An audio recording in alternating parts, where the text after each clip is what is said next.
à toutes et à tous. Nous sommes ravis avec l'association d'Hypatie de continuer à recevoir des personnes atypiques dans nos Zooms de présentation. Et ce soir, j'ai le plaisir et l'honneur de recevoir une personne que j'ai connue sur Facebook, sur des réseaux un petit peu, on va dire, alternatifs, qui va nous présenter quelque chose, une théorie, on va dire, qui semble être parmi les plus, je vais employer le terme, parmi les plus complotistes qui puissent exister. Et finalement, c'est ça qu'on aime chez Hypatie, c'est se poser des questions, ne jamais rien prendre pour argent comptant. Mais se poser des questions, ça ne veut pas dire adhérer, ça veut dire écouter et essayer de comprendre. Donc ce soir, j'ai le plaisir d'accueillir monsieur Didier Lacapelle. Bonsoir Didier. Bonsoir. Alors ce soir, on t'accueille pour une présentation tu vas nous initier, on va dire, tu vas nous présenter ce que c'est que le ressentisme. Alors est-ce qu'on pourrait d'abord donner une définition de ce terme? Alors le ressentisme, déjà c'est un terme que moi j'assume, qui est beaucoup utilisé par les détracteurs en fait du courant. Je ne sais pas pourquoi, parce que c'est quand même un terme qui veut bien dire ce qu'il veut dire et qui est assez clair. À la place de ça, on a beaucoup de gens qui utilisent des noms au copyright. L'équipe russe la plus connue, qui est celle d'Anatoly Fomenko, a copyrighté le terme de nouvelle chronologie. Il n'est pas le premier à l'utiliser. Il y a aussi des gens qui avaient utilisé le terme de nouvelle chronologie pour la chronologie antique égyptienne. Je pense à David Rohl, qui est un ancien chanteur d'ailleurs, qui a eu tellement de succès avec un 45 tours qu'il est devenu égyptologue avec le pognon. Voilà, enfin donc ils se bataillent un peu sur la paternité des noms. En France, il y a un courant qui a bien marché, c'est le courant de la déprogrammation, qui en fait fait pas forcément tant de travail sur l'histoire que ça, qui est plus là en fait pour nous montrer les faux, on va dire les falsifications historiques, comment la biographie d'un personnage du 19e a été copiée sur un autre personnage, comment on a falsifié l'histoire des Indiens d'Amérique, des Chinois, etc., à travers les sociétés comme les jésuites ou autres. C'est pas exactement ce à quoi je m'attelle, puisque je dirais que débunker, on va dire, les falsifications, c'est plus un début. Moi, je pense que c'est intéressant aussi d'essayer de reconstruire quelque chose et de retrouver un passé, parce que il faut aussi savoir comment on en est arrivé là, pourquoi il y a des catholiques, il y a des protestants, il y a des juifs, il y a des musulmans.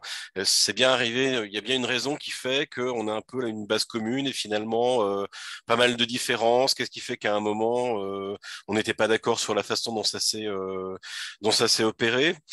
Et je dirais l'avantage avec la religion, qui est un peu mon sujet préféré, c'est que c'est quelque chose qui tient tellement au cœur de la vie des gens que c'est pas quelque chose que vous pouvez falsifier comme ça et que les gens vont accepter spontanément d'endosser.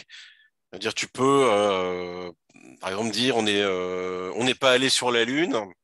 Et les gens vont te dire, mais si, on est allé sur la Lune, regardez, en 1969, avec des calculatrices de la puissance d'une Casio d'aujourd'hui, on était capable de faire atterrir un module lunaire à plusieurs centaines de milliers de kilomètres de chez nous, à une précision infaillible.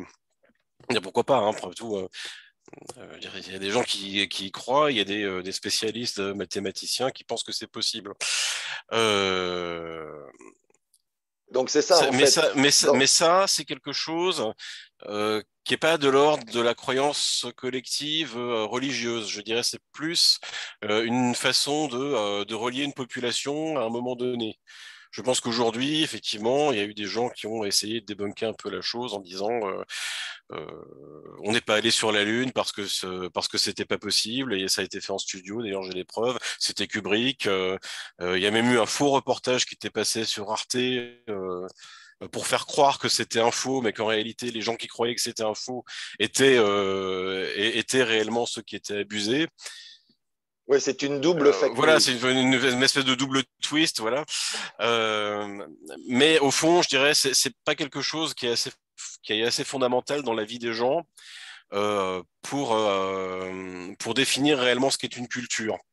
Moi, je me suis attaché à la religion parce que je pense que c'est vraiment au cœur de ce qui importe aux gens. Peut-être un peu moins en Occident, mais je pense que pour des gens qui sont protestants, juifs ou musulmans, qui sont en général beaucoup plus attachés à la religion que les catholiques romains, il y a une très forte connaissance des textes, c'est-à-dire aller voir dans une église évangélique, il y a des gens qui connaissent très très bien les textes. Aller voir chez les musulmans, il y a des gens qui connaissent très très bien le Coran, et aller voir chez les juifs, il y a des gens qui connaissent très bien le Talmud et qui connaissent très bien la Torah. Donc si on cherche à travers ces textes-là à retrouver une histoire, je pense que ça peut tout à fait les intéresser. C'est d'ailleurs un champ qu'a pas du tout exploré Fomenko, peut-être parce que c'est pas dans sa culture. Bon, lui, il a vécu à l'époque communiste, hein, donc Alors, pour te couper, oui. Didier, Fomenko, alors, bon, je voulais revenir un petit peu pour être clair. Cette discipline, je ne sais pas si on peut l'appeler une discipline ou une théorie, euh, euh, dit en réalité que, pour être clair, que notre histoire est fausse. En tout cas, la chronologie de notre histoire est fausse et qu'il existe plusieurs, euh, comment on pourrait appeler ça, des rebonds dans l'histoire de personnages qui ont vécu exactement la même chose, mais qui s'appellent différemment. Alors là où c'est intéressant quand même, c'est que ceux qui prétendent de cette théorie, alors qu'on l'appelle le récentisme, qu'on l'appelle la nouvelle chronologie, qu'on l'appelle la déprogrammation historique, tout ça sont que des noms, mais dans l'idée, c'est un petit peu la même chose. La chronologie de notre histoire est fausse. Alors ce soir, on ne va pas s'atteler à imaginer pour quelles raisons on voudrait nous faire vivre dans une histoire fausse. Ça, après, c'est chacun pourrait. Je te remercie parce qu'effectivement, c'est une question à débunker. Je pense que j'ai une diapo là-dessus. En général, quand on cherche à te lancer là-dessus, c'est qu'on veut pas s'intéresser au sujet. Il faut être clair. Hein. La Voilà. Par personne ne contre, ce qui est s'intéresse pas au intéressant, récentisme, elle est là pour remettre en cause les fondations du truc. Hein. voilà, à la limite, voilà, on pose des questions quand même. Hein. C'est un petit peu ton travail. Tu t'es passionné. Moi, ce dont je me suis aperçu, c'est que dans ce milieu, ben, il y a pas beaucoup de gogo, quoi. Hein. C'est pas des gens qui sont adeptes de la théorie de la Terre plate ou des choses comme ça. Hein. Tu parlais d'Anatoly Oui, il y en Fomenko. a beaucoup plus que tu ne penses. Alors, c'est possible, en tout cas, ceux que je connais, ceux que je connais petitement, comme ça. Hein. Fomenko, c'est un grand mathématicien russe. Euh, on a, on a d'autres personnes comme ça en France. Je connais un certain Sylvain, dont je ne donnerai pas le nom de famille, mais qui est professeur. Toi, tu es pharmacien. Enfin bon, on n'est pas. À l'origine, il y a des gens qui sont un petit peu érudits et qui ont fouillé la question de façon sans doute un peu scientifique. Euh, les archives, dans ce milieu, il y a aussi Maurice, qui a un pseudo, Ulrich Valromé. Je crois qu'il est archiviste. Euh, si j'ai bonne mémoire. Bon, il y a des gens quand même qui ont Qu'il est derrière banquier, on va vérifier. un bagage, ou un banquier, oui, un bagage, je dirais, voilà, culturel ou scientifique, et qui disent pas ça comme une lubie ou une autre façon de se rendre intéressant. Toi-même, tu as fait des recherches et des recherches très poussées pour découvrir que ben, il y a des questions à se poser sur telle ou telle période, tel ou tel personnage dans l'histoire, n'est-ce pas? Oui, ta question, elle est très ouverte. Hein. C'est un peu le sujet de tout le diaporama. Donc, moi, évidemment, je vais faire un carottage. Hein. Je vais pas Je ne vais pas parler de tous les sujets que j'ai pu un peu aborder dans mes recherches.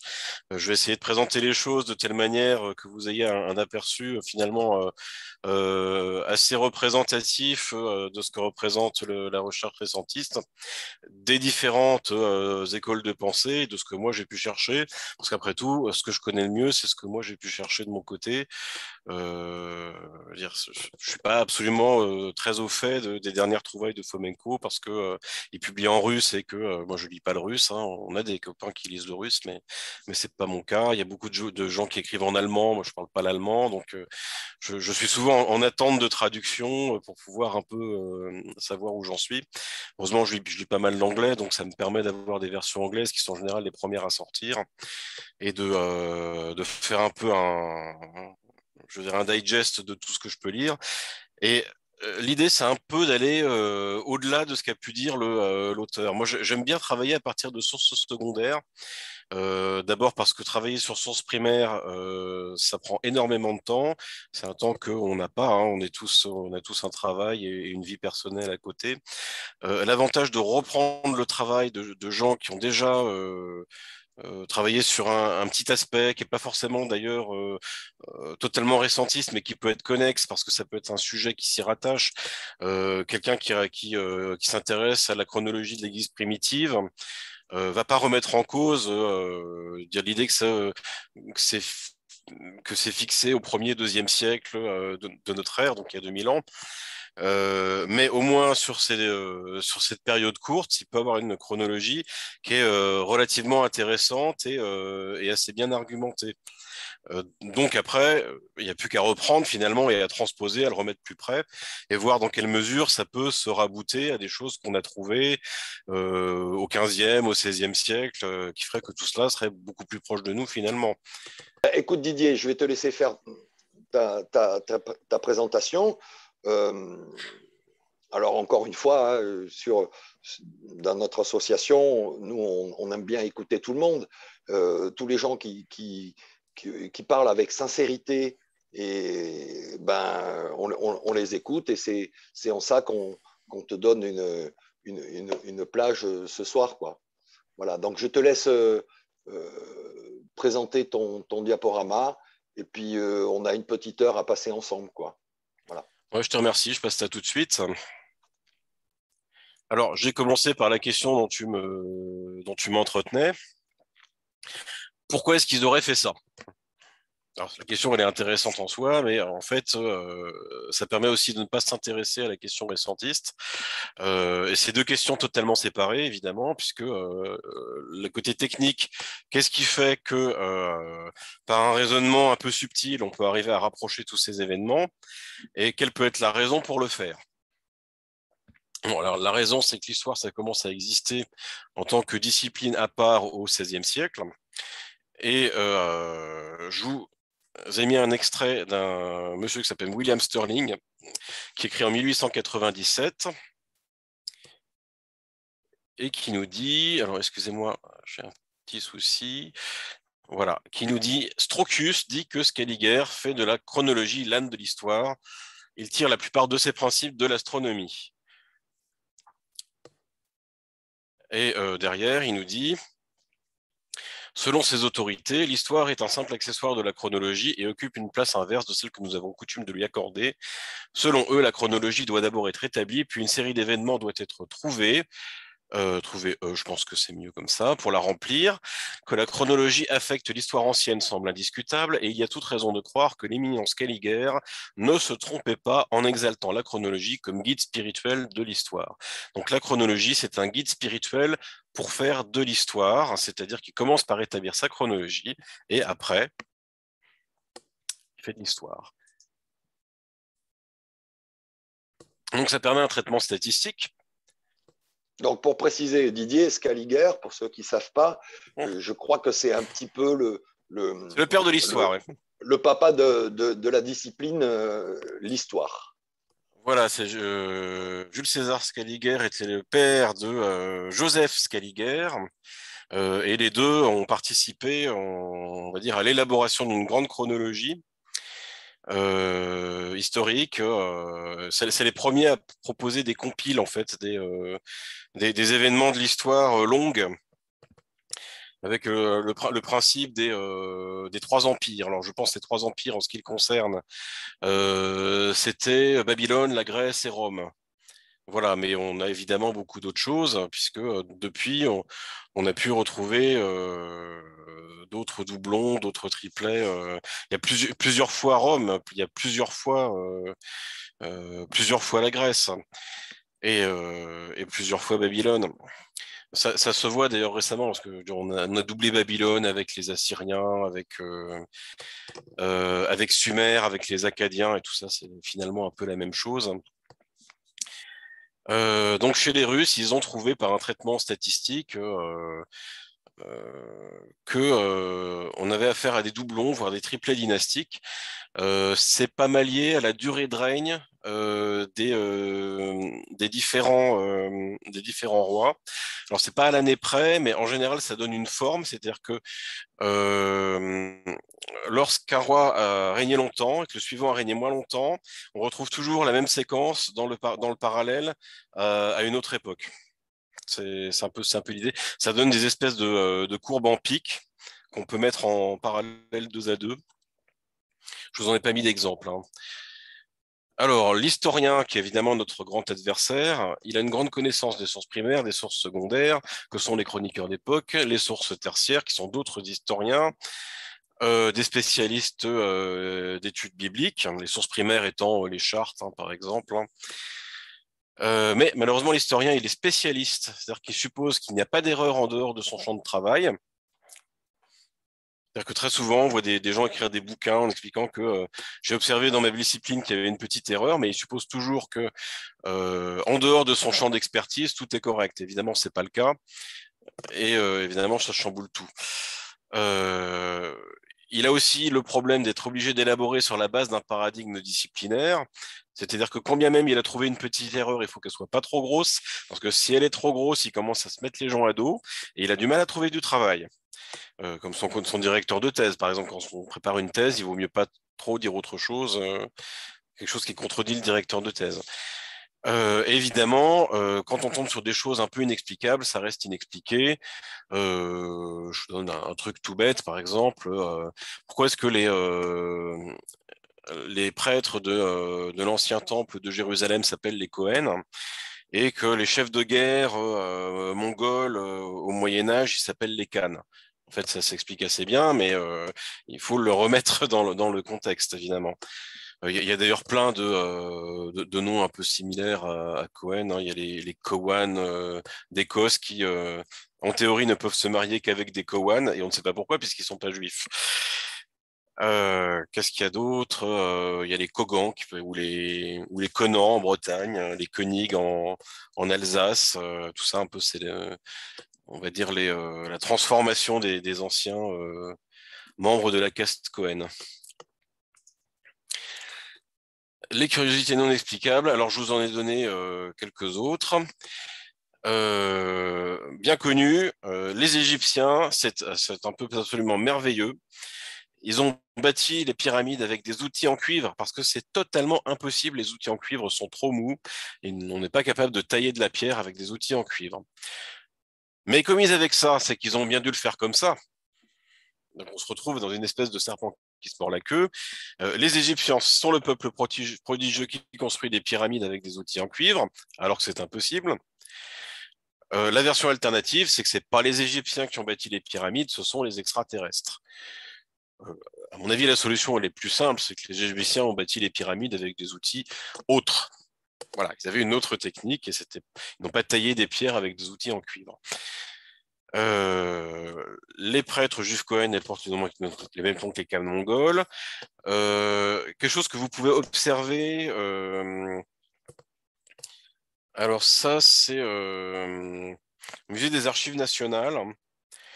Vous avez exposé le sigil de François Ier qui a vécu au XVIe siècle. Et c'est amusant parce que sur le net, j'avais trouvé le sigil de Charlemagne. Il a pratiquement la même tête. C'est une espèce de carré avec quatre branches qui portent chacune une lettre. Voilà, et ça, c'est censé, on va dire, être une espèce de signe dans lequel on inscrit son prénom. Alors, il y en a un, c'est Carolus. L'autre, il a mis, je sais pas, moi, François ou Francescus, peut-être. Le retour à la mode. Tout à coup, à la Renaissance, on s'est remis à mettre des vêtements, à utiliser l'armement et à bâtir des immeubles exactement de la même façon qu'on le faisait dans l'Antiquité romaine. Euh, le cas romain n'est pas le seul. Il y a aussi une légende comme quoi la 25e dynastie égyptienne aurait remis au goût du jour des noms, des prénoms, une architecture, un style littéraire qui était typique de la 5e dynastie. Et les doublons dans l'Égypte antique sont absolument légion, puisque vous trouvez des gens qui vont faire un parallèle entre la 6e et la 12e, entre la 6e et la 15e, entre la 18e et la 25e, qui est donc aussi la 5e. Enfin, on n'en finit pas de trouver des doublons à l'Égypte antique. Également, on s'étonne qu'on a beaucoup de littérature grecque ou romaine dans l'Antiquité, et tout à coup, on a ce qu'on appelle le petit âge sombre. On ne sait pas ce qui se passe pendant plusieurs siècles, entre le 5e siècle, la fin de l'Empire romain authentique, avant que les Goths prennent le pouvoir, et la Renaissance. On trouve finalement très peu de textes. On a quelques chroniques qui sont attribuées à Grégoire de Tours, par exemple, mais finalement très très peu de sources. Et on redécouvre la littérature à la Renaissance. Le trait d'union aurait été fait par les Arabes, qui nous auraient transmis les connaissances de l'Antiquité pour nous les redonner à la Renaissance. On a un auteur qui s'appelle Sylvain Guggenheim, qui n'est pas récentiste, qui avait écrit un ouvrage qui s'appelle Socrate au Mont-Saint-Malo. Peut-être Socrate ou Aristote, je ne sais plus. Et il nous avait dit, mais pas du tout, on n'a jamais oublié les penseurs grecs au Moyen Âge. Tout le monde en parlait, on n'avait absolument pas besoin des Arabes pour nous les amener. D'ailleurs, on peut se poser un peu la question, comment les Arabes ont-ils fait pour nous amener tous ces penseurs grecs de l'Antiquité et oublier de nous amener le Coran? Voilà. Coran qui apparaît en Europe au milieu du XVIe siècle. Donc, comme je vous ai dit, tout ça, c'est des concepts d'historiens, mais qui en fait n'ont pas forcément de réalité concrète. On parle d'âge sombre parce qu'on veut respecter à la chronologie scaligérienne. Et on parle de Moyen Âge parce que, dans le fond, on ne sait pas très bien. C'est ce qui se trouve entre l'Antiquité et la Renaissance, une période que certains veulent très riche, mais dans laquelle ils ne savent pas quoi mettre. Alors l'inverse de l'historien, c'est le récentiste. Alors on n'est pas très nombreux, alors qu'il y a des milliers d'historiens dont c'est le métier et qui se succèdent de génération en génération. Voilà, on est amateur. Nos méthodes sont totalement fantaisistes, puisqu'évidemment, on ne va pas à la source. On utilise essentiellement des analogies, comme je viens de le faire.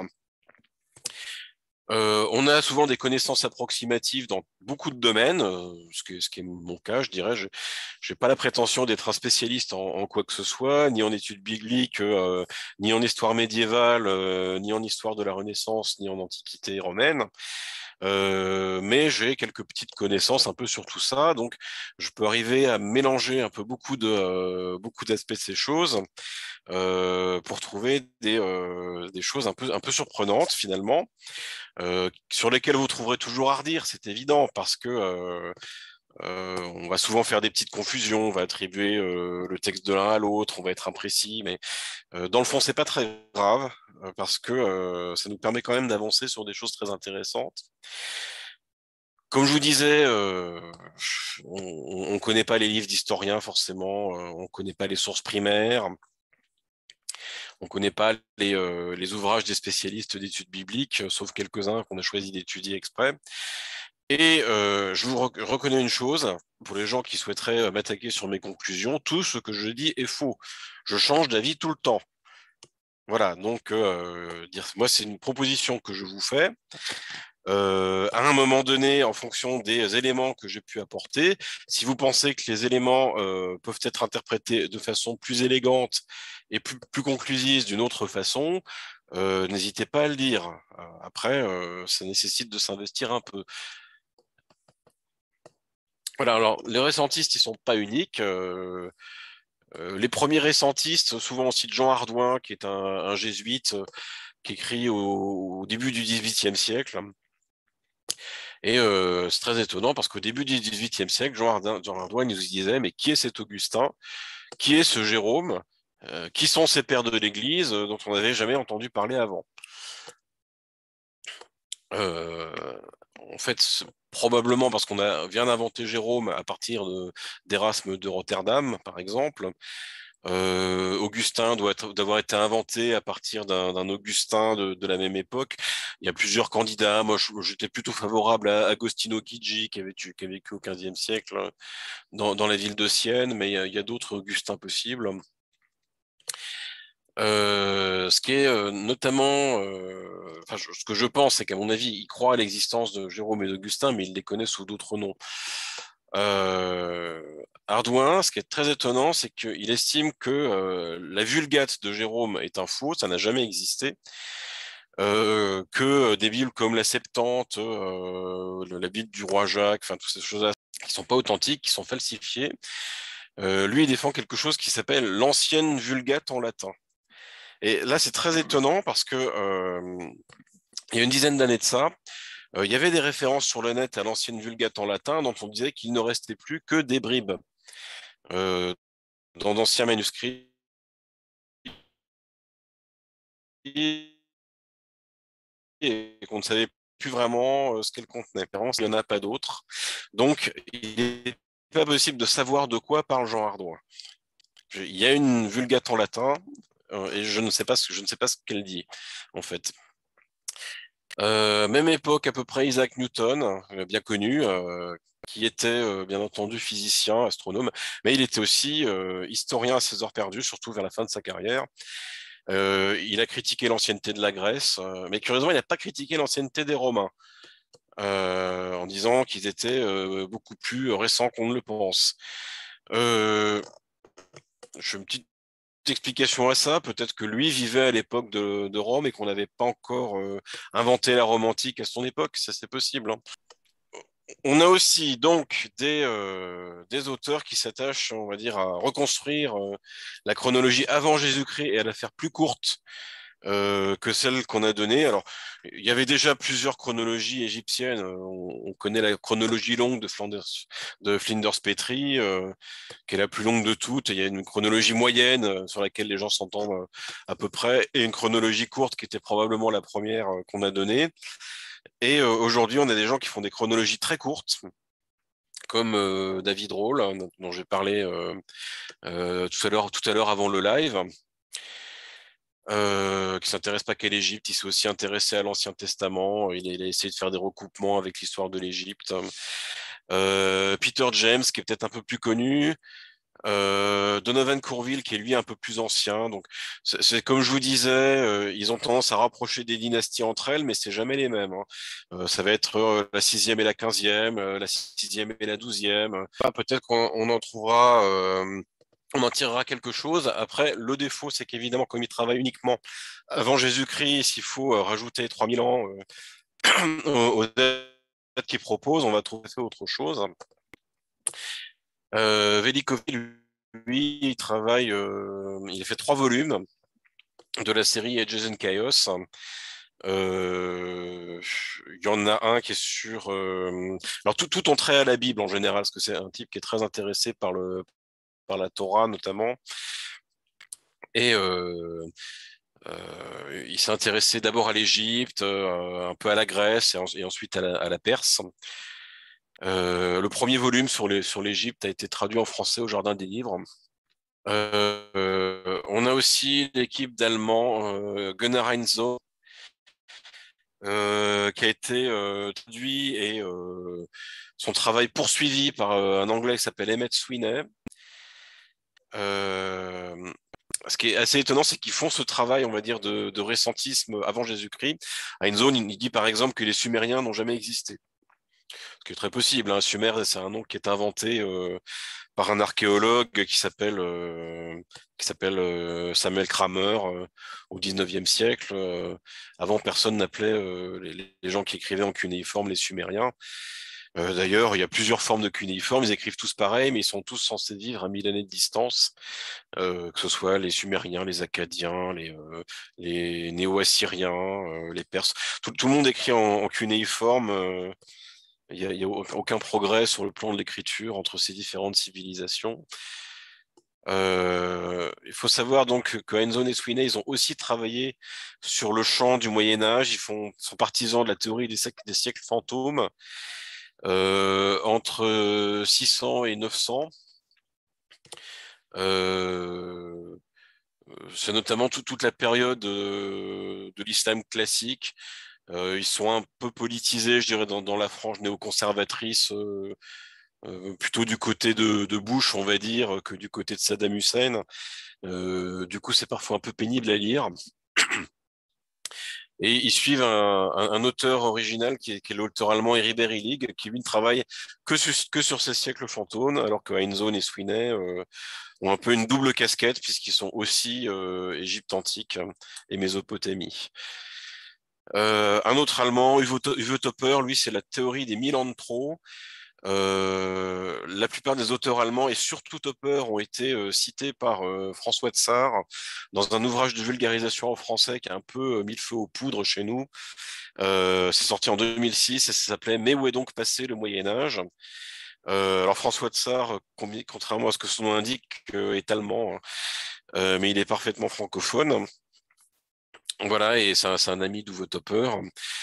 Et l'idée, c'était que tout ce qui avait lieu en 450 était arrivé en réalité en 1450. Alors, on a un peu travaillé dessus, c'est un petit peu plus compliqué que ça quand même. Si on pouvait se contenter de cette explication, on serait déjà très rassuré. Ça a été repris en partie chez Fomenko, puisqu'il a tendance à penser que le 1, au début des millésimes des années, pouvait avoir signifié, d'abord c'était un i à l'origine, comme dans les chiffres romains.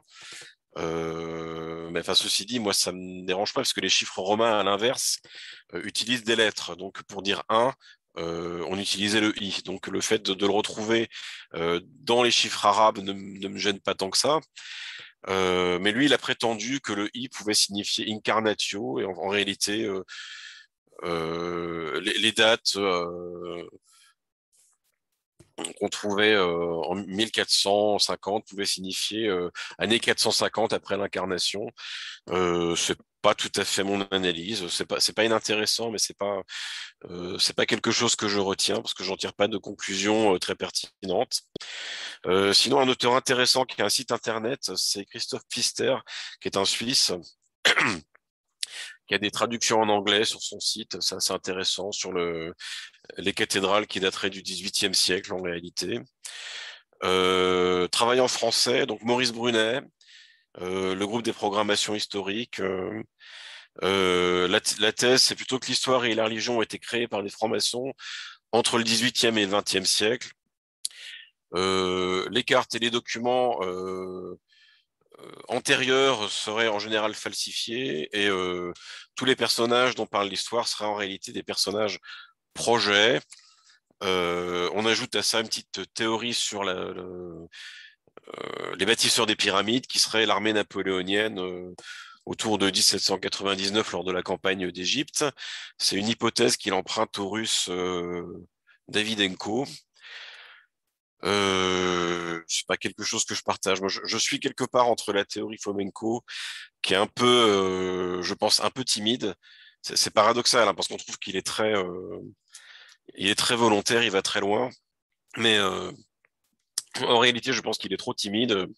Je pense que ces histoires de Mongols qui seraient venus conquérir l'Europe au XIVe siècle, qui seraient des Russes d'après lui, sont plutôt à placer au XVIIe en fait. Mais c'est une très bonne base hein, pour bosser Fomenko. Et donc Maurice, lui, a une théorie qui est plus radicale que la mienne, puisqu'en fait tout ça serait plus ou moins des inventions, des loges maçonniques, ce qui fait que ça devient compliqué de faire un travail historique, puisqu'évidemment tout est faux.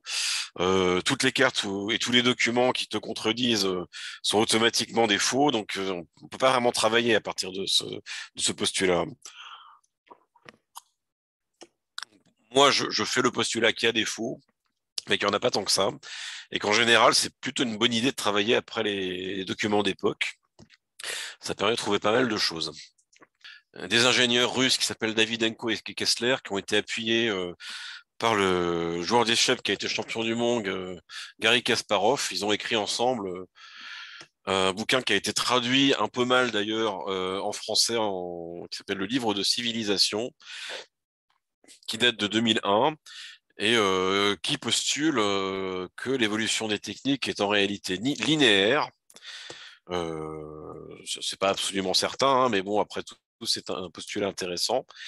Et que si on part du principe d'une évolution linéaire des techniques, on tombe sur une chronologie qui est la suivante. Le fer forgé qui permet de faire des haches et des scies date du XVe siècle, et ça a permis de faire des maisons en bois. Et ça, c'est l'âge du fer. Au XVIe siècle, on voit apparaître des briqueteries, donc des maisons en briques, les premières armes à feu. C'est l'époque de l'imprimerie, de la lithographie, et on commence à imprimer des monnaies. Au XVIIe siècle, on commence à savoir faire du béton, et on va construire désormais des maisons et des châteaux en pierre. Alors, je pense qu'il ne faut pas prendre euh, la chronologie de façon absolue, hein. Il y a probablement des petits deltas selon les régions, selon que le bois est disponible ou ne l'est pas. Et peut-être que ce qui était annoncé au XVIe siècle était possible au XVe, hein. Simplement, il faut retenir l'idée d'une évolution linéaire des techniques qui permet quand même de rapprocher pas mal de choses. C'est-à-dire qu'en gros, avant le XVe siècle, on vit dans les cavernes, hein, faut être clair. Ils ont noté aussi un certain nombre d'impossibilités techniques liées au récit qu'on fait autour, par exemple, des Mongols qui se déplaçaient dans des yourtes posées sur des chariots roulants. Euh, alors après, c'est hyper pointu parce ils sont quand même ingénieurs à la base. Ils vont expliquer que les roues à 6 rayons en opposition, ça peut pas fonctionner. Qu'on n'aurait jamais pu faire rouler quelque chose de cette façon-là. Euh, les, on a d'autres auteurs, des Canadiens, qui avaient aussi fait tout un addendum sur des techniques un peu bizarres. Il disait notamment que faire des galères à 3 rangs de rames, c'est totalement impossible, parce que quand vous êtes sur le rang des rameurs les plus élevés, votre rame elle fait 450 kilos et vous êtes totalement incapable de la bouger. Voilà, et pourtant, bah, c'est quelque chose qui est communément admis, qu'on avait 3 rangs de rameurs dans les galères romaines. Voilà, autre grand classique de la technique, ça a été popularisé par un certain nombre de vidéos maintenant disponibles en français, sur le fait que les anciens Égyptiens n'étaient pas des tailleurs de pierre, mais des mouleurs de pierre. C'est-à-dire qu'en fait, ils avaient le secret du béton. Certains disent que c'est la recette de la pierre philosophale. À mon avis, c'est un petit peu plus spirituel que ça, mais il y a une base un peu. Il y a une base d'ingénierie, effectivement, qui te permet de faire de la pierre artificielle. Joseph Davidovitz, qui est un Français, qui avait montré en 82 que les blocs des pyramides étaient artificiels. Il avait fait faire une analyse au microscope qui montrait qu'il y avait effectivement des fibres de laine de mouton à l'intérieur des blocs pour les solidifier, comme aujourd'hui on mettrait des barres de fer, par exemple, pour le béton armé. Alors l'extension, parce que on s'intéresse surtout au bloc des pyramides, mais pensez qu'en Égypte antique, il y a aussi pas mal de vases extrêmement symétriques, d'une perfection au niveau de la réalisation. Excusez-moi. Des colonnes en malachite extrêmement régulières et brillantes, les statues blanches avec un poli parfait. Et évidemment, c'est pas quelque chose que vous arrivez à tailler avec un burin et un marteau. En général, vous avez plutôt de la poudre de marbre que vous badigeonnez en attendant que ça sèche. Et vendre un peu l'idée que des gens ont réalisé des choses aussi parfaites avec un burin et un marteau est pas tout à fait crédible, et pourtant c'est un peu ce qu'on nous dit. Mes bases personnelles, parce que c'est là-dessus que je travaille, je suis pas tellement sur les techniques. La nouvelle chronologie russe, on va dire, c'est ma base de travail, qui ont proposé deux versions successives. La deuxième, elle est surtout disponible en russe, et je pense qu'ils n'ont pas vraiment amélioré leurs travaux. Euh, je pense que les premières propositions étaient meilleures. Et elles sont traduites en anglais. Vous avez 5 volumes de publiés. Euh, 2 existent en russe et sont en cours de traduction, je crois. Plus 22 e-books également disponibles en anglais que vous trouverez sur Amazon, par exemple. Et un certain nombre de petits bouquins en russe sur des micro-sujets, un peu des sujets nationaux, des messies de Crimée, des gens qu'on connaît pas trop par chez nous. Alors, ce qu'ils disent bien chez Fomenko Nosovski, c'est que leurs méthodes statistiques ne peuvent pas être contestées. Ils se considèrent comme très forts en maths, et s'ils ont trouvé quelque chose en stats, c'est correct. Donc, si les historiens ne sont pas d'accord avec leurs méthodes statistiques, ils les envoient chier et dire ça avait qu'à être meilleur en stats, et on en reparlera. En revanche, en ce qui concerne la reconstruction, là, ils ont des hypothèses qui sont tout à fait, enfin, qu'ils admettent pouvoir être discutées. D'ailleurs, ils ont eux-mêmes changé d'hypothèse. Dans leur première version, ils avaient un Jésus qui était né en Crimée en 1054. Et finalement, ils ont trouvé que c'était plus intéressant de le faire naître en 1152. Ils font ça avec des calculs d'éphémérides, de passages de comètes dont on parle dans la Bible, et des éclipses aussi dont on parle dans les évangiles. J'ai jamais trouvé ça extrêmement probant. Ça me paraît... euh, pour moi, il y a des erreurs dans leur datation des zodiaques égyptiens, et le problème, c'est qu'ils tombent sur les mêmes dates. Donc, s'il y a des erreurs sur leur datation égyptienne, je n'exclus pas qu'il puisse y avoir les mêmes erreurs dans leurs éphémérides, qui sont probablement liées au fait qu'ils croient à une astrologie solaire. Notamment s'ils ont des infos sur la Lune en Bélier. En fait, elle n'est pas réellement en Bélier, hein, puisque c'est euh, en astrologie solaire. Vous regardez pas les choses la nuit, vous les regardez le jour, ce qui veut dire qu'en réalité vous les regardez pas, puisque évidemment il y a du soleil et donc les constellations vous les voyez pas.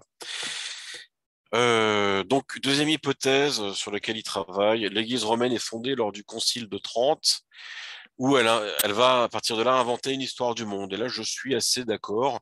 C'est surtout intéressant de bosser sur les conciles antérieurs, qui sont pas complètement des conciles romains, puisqu'on voit des conceptions qui sont pas bibliques, qui sont pas dans la doctrine actuelle de l'Église. Beaucoup de chrétiens à l'époque sont encore unitariens, ils croient pas à la Trinité, par exemple. C'est quelque chose qui passe pas du tout en France. Et ont décidé que l'empire mongol de Genghis Khan de 1230 était en réalité de 1330, qu'ils étaient russo-ottomans et non pas mongols, qu'ils étaient en réalité l'empire romain, et qu'ils avaient conquis 2 fois l'Europe et le monde entier. Euh,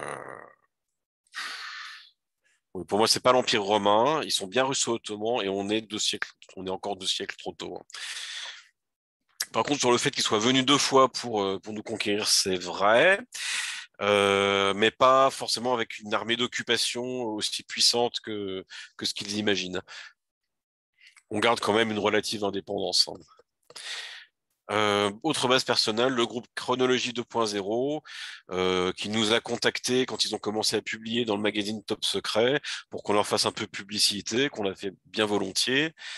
Je vous en ai cité 4 numéros, je crois qu'il y en a peut-être un 5e qui a été publié. Le numéro 100 corrige un petit peu le 98 sur les dates. J'avais fait quelques observations d'ailleurs dont ils ont tenu compte. Pompéi, donc éruption datée de 1631.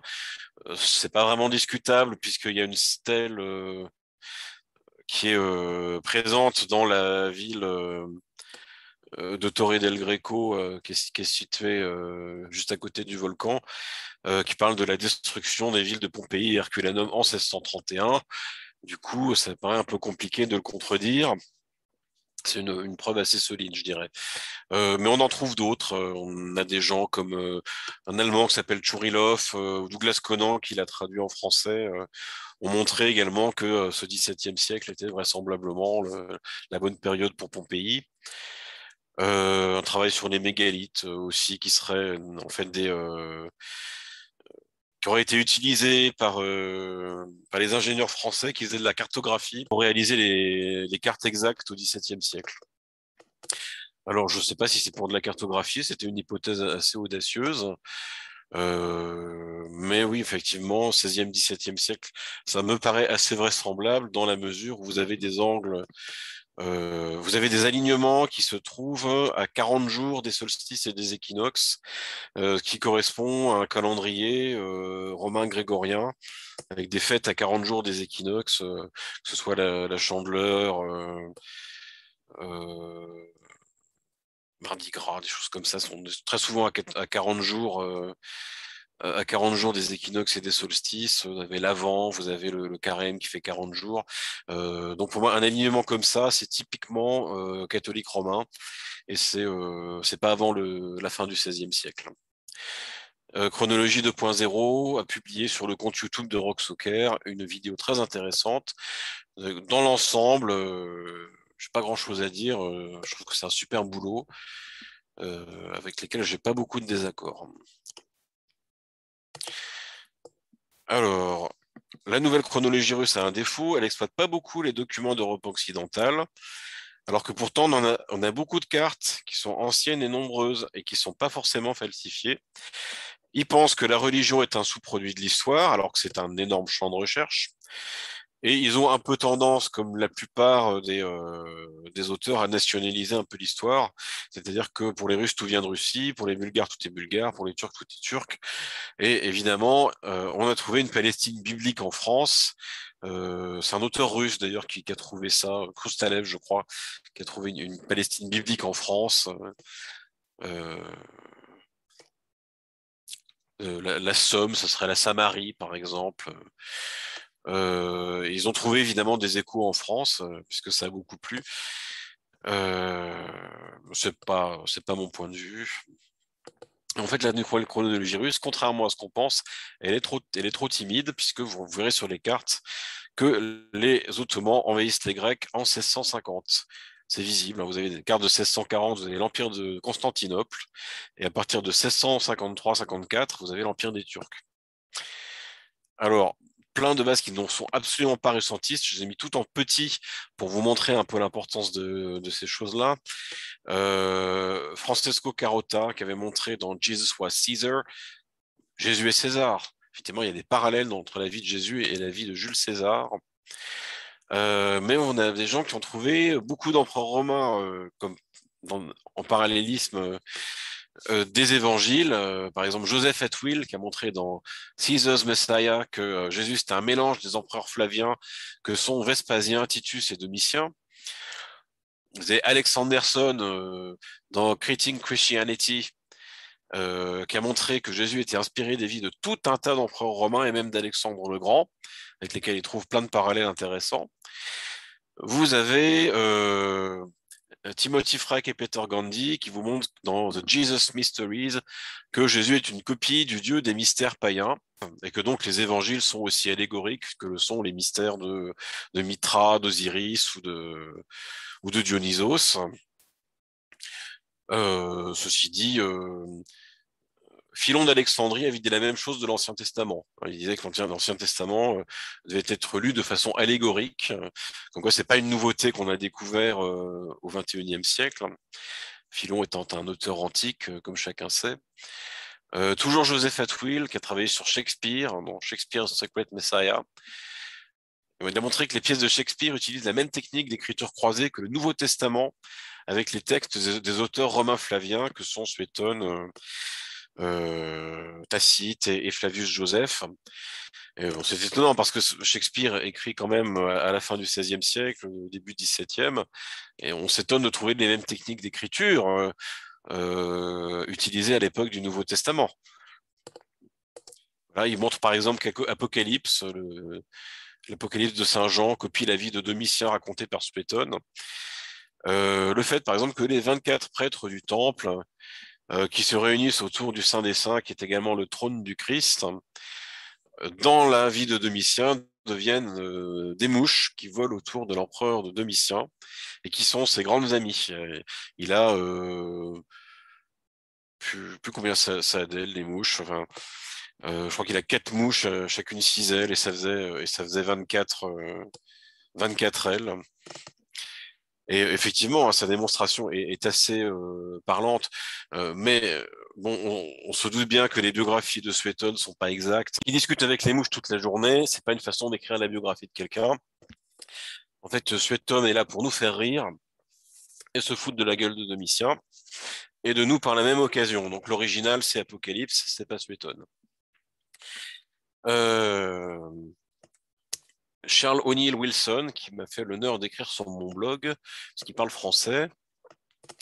New Testament Origin. Alors, il a montré que l'Apocalypse de Saint Jean copiait la révolte des 24 prêtres du Temple en 4 avant Jésus-Christ dans les textes d'Antiquité des Juifs de Flavius Joseph. Ça, c'est beaucoup plus intéressant.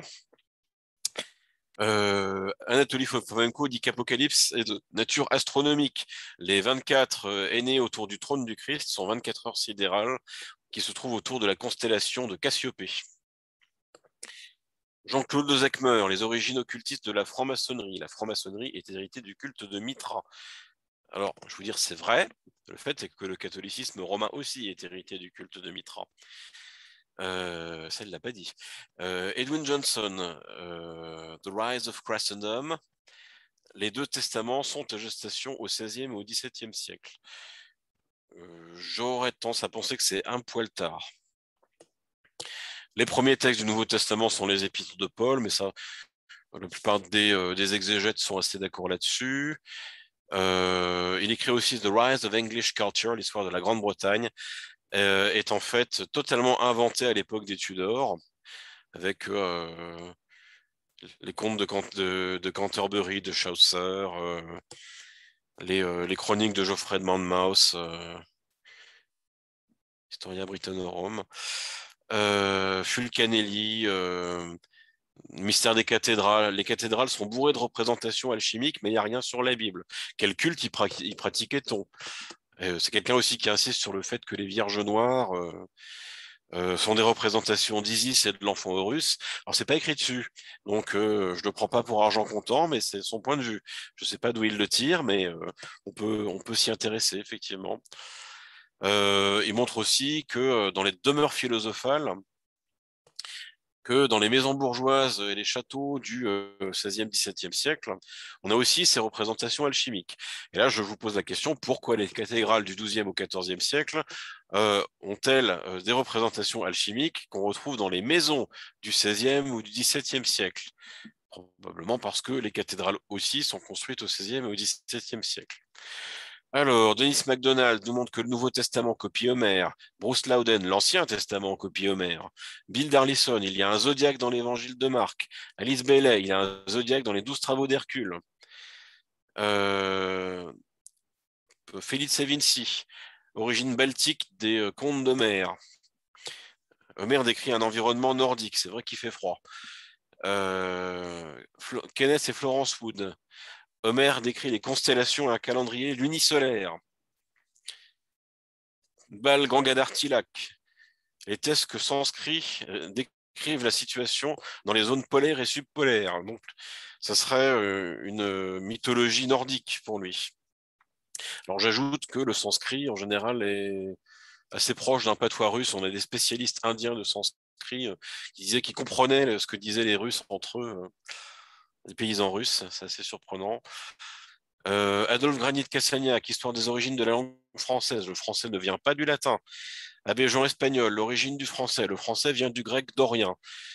Alors, espagnol, il pense que en fait, ce sont des Grecs venus de Grèce qui auraient colonisé la Méditerranée à l'ouest et nous auraient laissé leur langue. En fait, ça n'arrive pas. Hein. C'est pas avec une petite colonie que vous changez la langue d'un pays. Le dorien, c'est du français oral. Hein. Simplement, comme à l'oral, vous avez un peu un patois qui n'a pas de règles grammaticales à l'écrit, il vous faut une grammaire, et en fait, ils ont utilisé une grammaire grecque pour ça. Le grec dorien, c'est du patois, tout simplement. Le spartiate, par exemple, c'est du basque, c'est la même langue. Alors, comme je vous disais, 1635, plaque commémorative à Torre del Greco, sur une carte de 1570. Vous trouvez donc le Vésuve, et aussi ici, vous voyez la ville de Pompéi, à côté de la rivière sur la droite. Donc, je vous ai parlé d'André Ciruelo et Douglas Conan, repris dans le Chronologie 2.0 Top Secret numéro 107, qui donne tous les éléments pour bien montrer que en 1631, je l'aime bien parce qu'il y a plein de petites îles dont on n'a jamais entendu parler. Là, j'ai Drogeo, l'île de Stanbreinen, l'île de Friesland. Alors, on dit que c'est une fausse île. Il l'aurait inventée, sauf qu'à l'intérieur, visiblement, il y a plein de petites localités. Ils savent où se trouvent les villages de l'île. Là, l'Islande, que nous connaissons tous, la capitale, c'est pas Reykjavik à l'époque, elle s'appelle Bergen, comme la ville de Norvège. Au-dessus, vous avez le Groenland, qui s'appelle Groenlandie, et vous avez le fleuve, hein, le Mans, tout n'est pas sous la glace.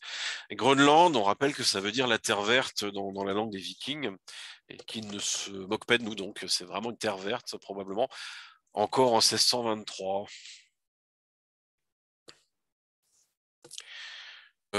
Carte de Jodocus Hondius de 1640. Alors, on voit toujours l'île de Friesland sur la gauche. Sur le cercle de droite, l'île du Brésil. Et oui, avant d'être un grand pays en Amérique du Sud, c'est une île à l'ouest de l'Irlande, le Brésil. À l'époque, la constellation polaire, c'est la constellation du Dragon. On sait que l'étoile Tubagon aurait été l'étoile polaire il y a 4800 ans. Le problème, c'est qu'il y a beaucoup d'étoiles entre Tuban et Polaris qui n'ont jamais été l'étoile polaire, donc j'ai du mal à croire à un glissement progressif. Soit vous avez un cataclysme, par exemple, qui fait que l'axe de la Terre a changé, notre étoile polaire n'est plus la même. Ou alors on a changé de convention, parce que là, comme vous voyez, on cherche la petite ours sur la représentation des constellations du pôle, on la trouve pas. On a la grande ours, on a tout un bestiaire avec le cygne, l'aurige. Voilà, mais on ne trouve pas, on ne trouve pas la petite ours, et pour cause. Je pense elle a dû être détachée du dragon probablement plus tard que ça, ou peut-être qu'il y avait plusieurs conventions qui avaient cours au même moment, puisque Ptolémée connaît la petite ours, mais visiblement Hondius ne la connaît pas, et en tout cas ne l'utilise pas. Oronce fine, 1553, description de toutes les Gaules, description nouvelle, puisque Nova. Effectivement, quand vous regardez à l'intérieur, vous avez Gallia Celtica, vous avez Gallia Narbonensis, vous avez Gallia Belgica, et tous les noms en fait qui correspondent à l'Antiquité romaine, telle qu'elle a été décrite notamment par Jules César dans la guerre des Gaules. Et en 1553, c'est la même géographie encore qu'on privilégie. Je vous fais un petit zoom. Gallia Celtica écrit en gros. Vous avez Armorique, et en dessous, dans un autre police de caractère, vous avez Teigne. En fait, c'est la fin du mot Bretagne. Les deux mots avaient cours à la même époque, visiblement. Là, on a la tribu des Séquanes, c'est Séquani en Bourgogne, les Lémovis, les Neustries. les Lexovi, enfin, tout ça, c'est des vieilles tribus de l'Antiquité gauloise. Et ce qu'on appelle la France, c'est ce qu'on appelle aujourd'hui l'Île-de-France. Il y a beaucoup de légendes d'ailleurs sur le moment où la France est devenue l'Île-de-France. Parfois on dit que c'est arrivé au XIVe siècle. Plus vraisemblablement, on est plutôt sur de la fin XVIe. Jusqu'à fin XVIe, le pays s'appelle la Gaule. Et ce qu'on appelle la France, c'est à l'époque surtout l'Île-de-France. Comme en témoignent des noms de villes, notamment au nord de la région parisienne, des Tremblay en France, ou des Roissy en France. Bah, c'est le nom de la région qui est resté le même en ce qui concerne ces petits villages. La ville s'appelle à la fois Paris et Lutetia. On a les deux noms également mentionnés. Vous avez à la fois Beaune et Vibracta. Je pense qu'elle n'est pas sur celle-là, mais si, ici, en bas de l'image. Beaune et Vibracta, j'ai dû le mettre en plus gros ailleurs.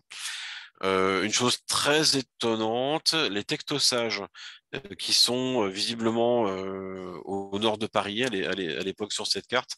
Les tectosages, c'est vraiment des gens qui voyagent énormément parce que vous les trouvez dans la région de Toulouse et vous les trouvez également dans la région de Phrygie qui se trouve en Anatolie, c'est dans la Turquie moderne.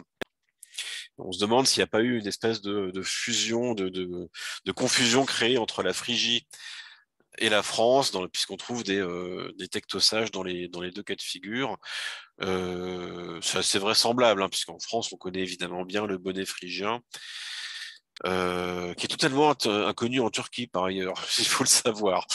Non, la vraie Phrygie, en fait, c'est la nôtre. Hein. Quand les Grecs parlent de Phrygie, ils parlent de la France. Ils parlent pas d'une région de Turquie. Voilà. Bon, j'ai pas mis Bibracte en gros. Par contre, vous avez ici Templum Veneris, toujours carte de 1553 de Oronce Finet. C'est aujourd'hui le petit village balnéaire de Port-Vendre qui abrite un port romain antique. En 1553, on appelait ça encore le temple de Vénus. Quoi, le catholicisme romain n'a pas encore pris dans la région du Roussillon. Très étonnant. Verbiste, qui est un cartographe néerlandais, donc qui travaille en 1636. Le millésime est ici, c'est pratique. Pour Louis XIII, il parle ici des pairs de France avec P-E-R-E-S. Alors normalement, on parle de pairs P-A-I-R-S. Donc ça, c'est probablement une déformation. À l'origine, les pairs de France, c'est des pères au sens paternité, comme de la mère patrie. C'est les pères de la mère patrie. On a toujours les vieilles tribus, les Némètes à gauche, les Nantuates. Et sur la partie de droite, toujours Gallia Celtica. On a un peu moins toujours la France, bien entendu. On a un petit peu moins de noms de tribus, mais il en reste encore. À savoir, les cartes de Verbis sont souvent très fausses. Hein. Il y a énormément d'erreurs. C'est-à-dire qu'en gros, elles ont l'air bien, mais quand vous commencez à regarder le détail, vous perdez parce que les villes sont pas du tout au bon endroit. Ce qui devrait être au-dessus est en dessous, etc. Antérieur à Verbiste et parfois un peu meilleur cartographe, Cornelius de Jode, 1592. Ici, Francia Occidentalis et Gallia, c'est la même chose. C'est ce qui est inscrit dans le médaillon que vous voyez ici. Il y a aussi sur la carte une Francie orientale et qui correspond à la Franconie en Allemagne, plus ou moins. Ça correspond à peu près d'ailleurs au partage de Charlemagne entre ses héritiers. Dans le temps, c'est ses enfants, maintenant c'est devenu ses petits-enfants, voire ses arrière-petits-enfants. Ce qui fait donc qu'en 1592, selon les cartes que vous lisez, le nom de France peut désigner la Gaule ou peut désigner l'île de France. Visiblement, les conventions sont un peu à cheval. Il y en a des gens qui sont encore sur d'anciennes conventions et d'autres commencent à utiliser les nouvelles. Carte de 1671 de Pierre Duval, qui est cartographe pour Louis XIV. Le royaume de la France occidentale, dit autrement Neustrie. Alors, Duval toujours 1704, le royaume de la France orientale, autrement Austrasie. Toujours 1674, le royaume d'Aquitaine. Là, on est un peu surpris parce qu'il nous semblait que Louis XIV était simplement roi de France. Visiblement, il y a trois royaumes. Bon, il possède peut-être les trois, mais visiblement, c'est pas de fraîche date. Il y a quand même trois royaumes dûment identifiés sur les cartes de la fin du XVIIe siècle. Déjà, il nous semblait que depuis la fin de la guerre de Cent Ans, l'Aquitaine appartenait à la France. Pourtant, aujourd'hui, il faut encore le signaler, comme si c'était un royaume indépendant. Par ailleurs, des mots comme Neustrie ou Austrasie, ça nous ramène à l'époque de Clovis, et c'est pas des termes qui normalement sont usités à l'époque de Louis XIV. Donc, est-ce que Clovis ne serait pas finalement un alter ego de Louis XIV, projeté dans la lointaine antiquité? Là, ici, vous avez Mercator 1630, la Lotharingie, le duché de Lotharingie. Évidemment, il faut traduire par Lorraine, hein. La Lotharingie n'est pas cette longue banque de terre qu'on nous a fait apprendre à l'école, qui aurait appartenu à l'héritier de Charlemagne qui s'appelait Lothaire et qui descendait jusqu'au milieu de l'Italie. Ici, la Lotharingie, c'est simplement la Lorraine et ça descend pas plus bas. Comme je vous disais, Lotharingie, Français oriental, Français occidental, c'est le partage du royaume de Charlemagne au IXe siècle. La Neustrie-l'Austrasie, c'est le VIe siècle, même si la Neustrie existe encore à l'époque de Charlemagne. Là, vous avez une carte du début XVIe. Gérard Mercator, Espagne. La plus grande ville d'Espagne s'appelle Clunia Colonia. Alors, on nous montre des ruines romaines qui seraient les ruines de Clunia Colonia. C'est un peu surprenant parce que ça a l'air quand même d'être une ville assez costaud. En fait, si on étudie par rapport aux cartes actuelles, Clunia Colonia, ça correspond à Valladolid, qui à l'époque est une ville royale et c'est le siège de l'ordre bénédictin. Là, on nous dit la colonie de Cluny. Effectivement, Clunia Colonia, ça fait pas très romain, ça fait plutôt penser à l'ordre de Cluny. Bon, l'ordre de Cluny était-il bénédictin? On a plutôt tendance à dire qu'il est cistercien. Il y a pas mal de switch sur le nom des ordres à l'époque. Les vrais bénédictins, en fait, arrivent relativement tard. On a tendance à dire que les cisterciens suivent l'ordre de Saint-Benoît, mais en fait, Saint-Benoît n'existe probablement toi, parce que n'existe pas, puisque bénédictin, ça veut dire les bénisseurs, en fait, les gens qui guérissent avec l'imposition des mains, en quelque sorte. Benedictus, c'est l'inverse de maledictus. Enfin, c'est pas Benoît. Alors, la ville s'appelle ici Complutium, qui est la ville antique dans laquelle on a compilé la première Bible complète en 1520, qui depuis aurait été appelée Alcala. Dans ces cas-là, pourquoi appeler cette Bible la Bible de Complutium, puisque tout le monde l'appelait déjà Alcala en 1520 normalement, puisque c'est un nom de l'Antiquité. On voit que visiblement c'était pas Alcala puisque c'est toujours Complutium. Et en plus, c'est pas Alcala non plus, puisque si vous voyez les cartes, Alcala c'est à l'est de Madrid, et ici on est à l'est de Tolède. Donc ça correspondrait plutôt à Aranjuez et pas à Alcala. Les cartes espagnoles sont très truquées. Et on ne trouve pas, et Madrid on la trouve pas. Eh ben pour une raison simple, c'est qu'elle porte un autre nom à l'époque, c'est le nom de Mantoue. Faut donc pas s'étonner que les ducs de Mantoue soient très proches des rois d'Aragon. C'est qu'en général, ils habitent le même coin et on essaie de nous faire croire que les ducs de Mantoue seraient ducs en Italie, dans la ville qui s'appelle aujourd'hui Mantoue. Alors, je vais essayer de vous trouver la ville de Mantoue. Voilà, elle est là. C'est encore une petite ville, hein. C'est plus petit que Tolède. C'est plus petit que Complutum, mais c'est au milieu de la carte, hein, côté du N. Et ben ça, c'est la ville de Madrid, au début du XVIe siècle. Là, ce qu'on voit, le grand nom en latin, on voit Onen. En fait, il y a écrit Tarraconensis. Évidemment, Tarraconensis, en latin, ça pourrait faire penser à l'Aragon, sauf que vous êtes en Castille. Et effectivement, ils ont inversé sur les cartes, depuis les cartes de l'époque, la place de la Castille et de l'Aragon. Ici, vous voyez encore le Tarraconensis qui est plus petit. Là, c'est Castilla-La Mancha, il y a plus le Léon. Le nom d'Hispania est accordé uniquement au nord de la péninsule ibérique. Vous avez Lusitania qui désigne le Portugal, Bética qui est l'Andalousie, comme dans l'Antiquité. Et la carte date de 1540. C'est attribué à Ptolémée, donc évidemment Ptolémée est un auteur antique. Euh, ce qu'ils nous disent, évidemment, c'est qu'ils se sont contentés de réutiliser les noms utilisés à l'époque par Ptolémée, par grand souci de fidélité à l'auteur. Mais ça n'explique pas le Caraconensis à la place de la Castilla-La Mancha. Et ici, d'ailleurs, on trouve à la place des Catalans les Castellani. Les Castellani, donc les Castillans et les Catalans, c'est la même chose. On trouve aussi, d'ailleurs, ici la ville de Carthago-Vetus, Carthage l'ancienne. Plus bas, vous avez Carthago Nova, hein, Carthagène, qui nous fait dire que la Carthage d'Hannibal, ah ben c'est celle-là, pour une bonne raison, c'est qu'Hannibal, son nom de famille c'est Barca, et que les Barca ont donné leur nom à la ville de Barcelone. C'est la tradition qui le dit. C'est ici, Barcinone, hein, c'est Barcelone. Hannibal, on nous dit qu'il a traversé les Pyrénées et les Alpes. On nous a jamais dit qu'il avait traversé la Méditerranée.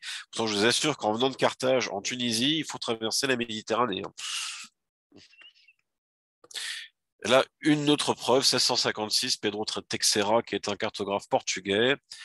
Mantua Capitanorum Sive Matritum Urbs Regia, c'est la Mantoue, donc la ville des Carpétins, qui s'appelle également Madrid. Ce qui nous fait dire donc que les ducs Gonzaga de Mantoue sont en réalité des Espagnols, et que la Mantoue italienne, bah, c'est la Mantoue espagnole. Bon, il y a bien une Carthage en Tunisie, une carte de Peter Appian, Peter Benevitz, qui est un Allemand dit Appian, faite en 1535, qui correspond à l'ancien Appien, qui est le principal auteur antique à mentionner Carthage. Ici, vous avez donc Carthago Magna, le Carthaginois, la région.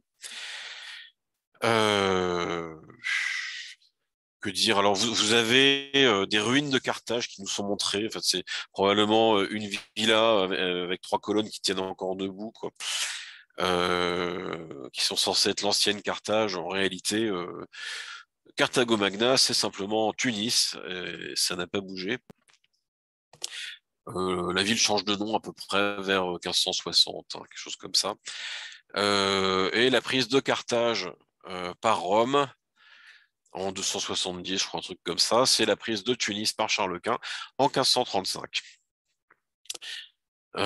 Carte qui est attribuée à Gérard Mercator en 1584, toujours Carthago Magna, le Carthaginois. Et on voit une ville ici qui s'appelle Tunisa, qui est un peu au sud, qui se trouve au sud de Carthago Magna. Aujourd'hui, Tunisa a changé de nom, c'est devenu Utina et c'est une ville romaine en ruine, qui peut se visiter, d'ailleurs, c'est assez joli. Il y a des mosaïques, notamment des villas antiques. Ça ne pouvait plus s'appeler Tunisa, puisque Tunis avait été donné à la grande ville au nord. Donc maintenant, c'est Utina. Et les ruines de Carthage, bah, elles ont été plus ou moins découvertes par Chateaubriand en 1806, juste avant qu'une équipe de chercheurs jésuites identifie le site. Alors, on a un colo de Ptolémée, puisqu'on était sur une de ces cartes tout à l'heure, qui est un cartographe peut-être bien un peu post-daté d'ailleurs, parce que je le trouve un peu tardif par rapport aux mentions qui sont faites de lui, donc qui a vécu au XVIe siècle essentiellement. C'est pas... c'est très curieux, parce il porte le même nom en fait que le Claude Ptolémée de l'Antiquité, mais il a toutes les compétences que n'a pas Claude Ptolémée, c'est-à-dire qu'il sait tout faire, il est grammairien, mathématicien. Par contre, il n'est pas géographe et il n'est pas astronome. Or, les seules œuvres qui sont attribuées à Claude Ptolémée l'Ancien sont évidemment ses ouvrages d'astronomie et de géographie. Comme je disais, post-datés parce que les cartes de Ronce-Fine sont d'un peu meilleure qualité que les siennes, et que là, 1556, vous êtes à peu près à la même époque, voire un peu après. Il prétendait qu'il était de la dynastie égyptienne des Ptolémées lui-même, ce qui est presque risible, hein, parce que les Ptolémées antiques, on se situe quand même, ils commencent à régner au IVe siècle avant Jésus-Christ, après Alexandre le Grand. Euh, Tout ceci est fort surprenant.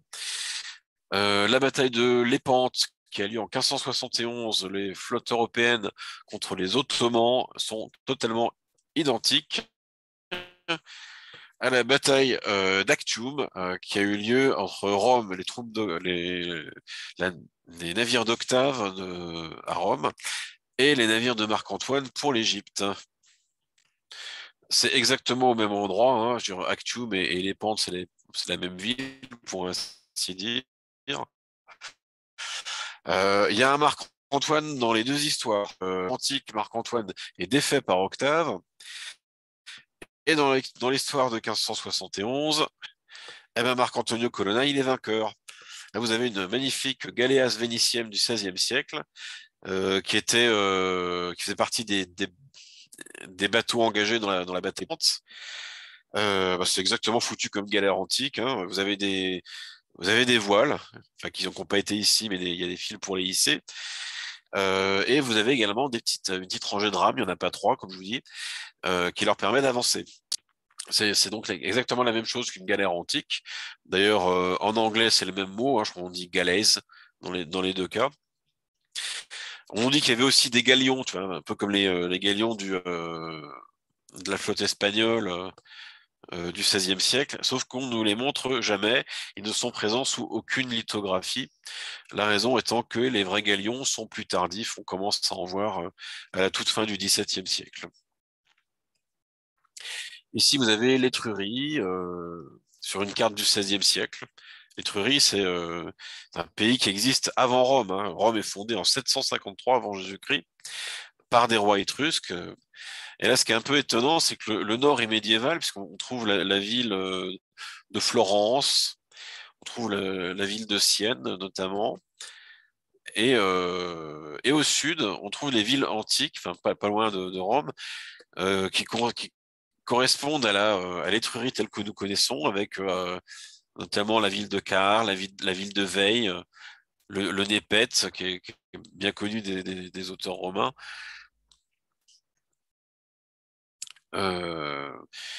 Faut savoir, donc là, vous avez quand même une grande région, parce que c'est la Tuscia ou l'Étrurie.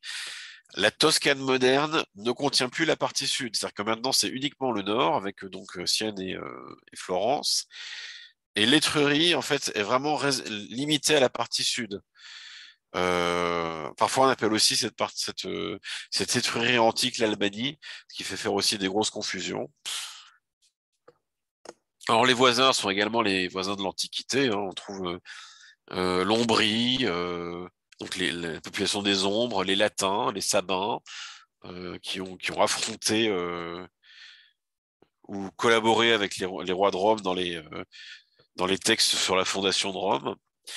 Alors Fomenko, lui, il dit que Florence a une tradition qui était toujours défendue par un petit club d'érudits au XIXe siècle, comme quoi la ville aurait eu une origine slave. Euh, Peut-être slave. Moi, j'aurais un peu tendance à dire que plus que slave, j'aurais dit juive, à savoir orientale, en fait, venue de Russie. Le terme slave m'arrange pas trop parce que je tendance à penser que le mot slave s'adresse plutôt à des populations d'Europe de l'Est, donc un peu plus près de nous que les Russes. Donc là, je fais un petit zoom. Ici, Florence, donc Sienne. Et ici, comme on voit, Veii, Caire et un tas de noms, les Tarquini, donc le peuple de l'Antiquité des Tarquins. Et là, vous avez une carte de l'Étrurie de 1812. Et c'est très étonnant parce qu'en fait, le nom d'Étrurie apparaît toujours sur la carte, sauf qu'elle désigne la partie nord, qui aujourd'hui s'appelle la Toscane. L'Ombrie a disparu, enfin, on a une partie qui s'appelle toujours l'Ombrie, mais ce qu'ils appellent la marche d'Ancône et le duché d'Urbino qui prennent une partie de ce qu'était l'Ombrie historique. Et ce qu'on appelait le Latium maintenant s'appelle la campagne de Rome. Sauf que ce qui existe en 1812 n'est plus le cas aujourd'hui, puisque l'Étrurie est redevenue la Toscane, la campagne de Rome est redevenue le Latium, ou la Lazio si vous préférez. Ce qu'on appelle la Campanie, c'est la région de Naples, et plus celle de Rome. Alors, une carte de 1575 qui montre la ville de Babylone en Égypte, qu'on appelle également le Caire. Oui, parce que dans 90% des cas, le nom de Babylone que vous voyez dans un texte, ça correspond au Caire. La deuxième ville à s'appeler Babylone, c'est celle qu'on appelle Bagdad à partir du XVIIe siècle. On a prétendu que la seule ville de Babylone était celle de Mésopotamie. En conséquence, à partir du XVIIe siècle, et oui, elle a duré très longtemps cette ville, elle semble totalement disparaître, donc on suppose qu'elle n'est plus habitée. La raison est beaucoup plus prosaïque que ça, c'est qu'elle change de nom. C'est à partir du XVIIe siècle, elle s'appelle Bagdad. Voilà. Et les ruines qu'on nous montre, c'est probablement un Disneyland avec des fausses constructions un peu modernes, mais qui n'ont rien d'authentique. Une petite lithographie du 1600, soi-disant 1608, tirée du British Museum. La date ne me choque pas, mais bon, ça peut être un peu avant, un peu après. Voilà, et ils sont en train de construire. Voilà, puis porte pas des masques d'Anubis. Voilà, c'est ils ont la tenue, on va dire traditionnelle des orientaux de l'époque, tout simplement, et les dromadaires, etc. Là, vous avez une petite carte du XVIe siècle, XVIIe plutôt, excusez-moi.